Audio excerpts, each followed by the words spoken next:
Hi all, this is Lakshmi working as assistant professor in the Department of ECE at SNS. So today I'm here to discuss about the lecture series on devices and bus standards, and the topic which I'm going to discuss here is PCI, that is Peripheral Component Interconnect. So this is a local computer bus standard which is developed to connect the peripheral devices directly to the processor and the memory system. So this was introduced by Intel in early 90s, and this is mainly introduced to replace bus standards like the ISA and EISA. So this type of system improved the data transfer speed. So first, let us discuss about the design thinking stage empathy part on this PCI, that is Peripheral Component Interconnect, so Parallel Communication Protocol. So here the empathy says that the interface must support high-speed data transfer, and it should be compatible with multiple peripheral devices is essential, and the system should allow easy expansion, and the latency should be minimized. And what this system designers will demand is about the high bandwidth. So that proper parameter is taken to be consideration. And as the industry trends are moving towards faster bus standards, we have to go with this technology.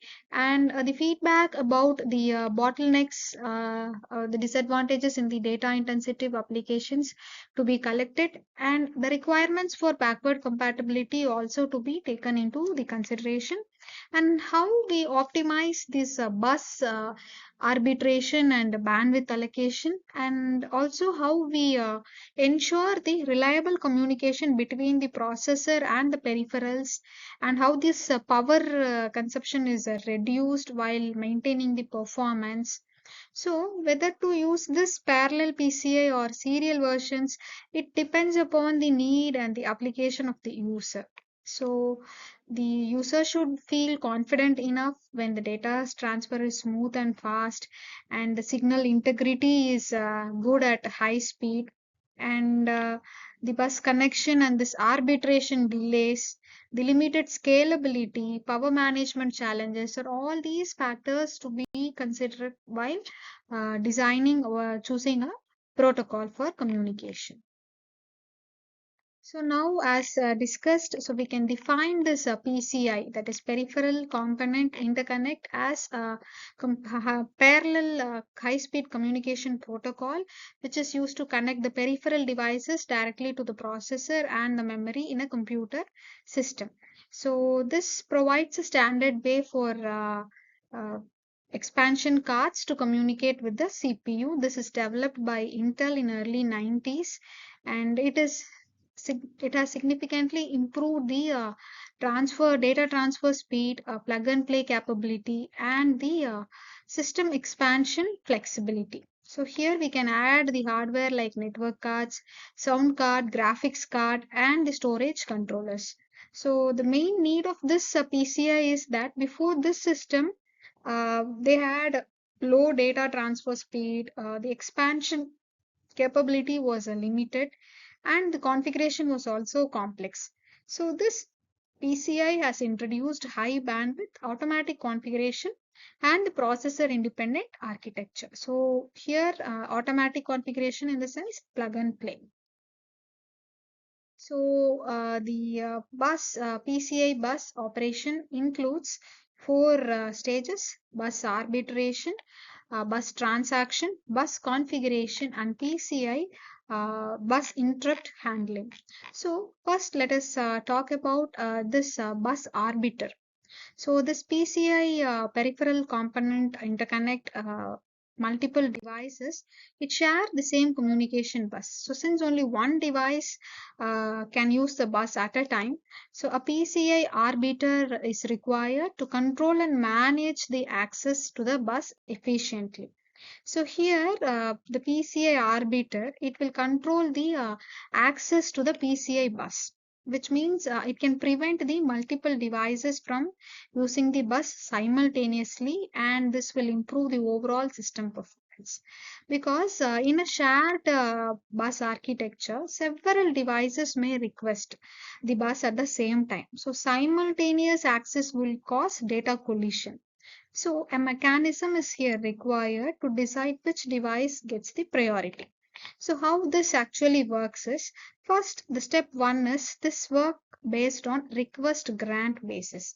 So first is request. So each device will send a bus request signal to the arbiter when it needs the bus. So the decision, the arbiter will evaluate all the request and the priority rules and algorithm will be applied. Accordingly, the arbiter will send the bus grant signal to one device.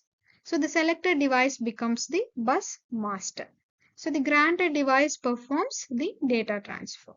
So this is how this arbitration is done. This is based on request grant basis. So each device will provide the request to the arbiter. So this arbiter will evaluate based on priority algorithm and then the grant is provided.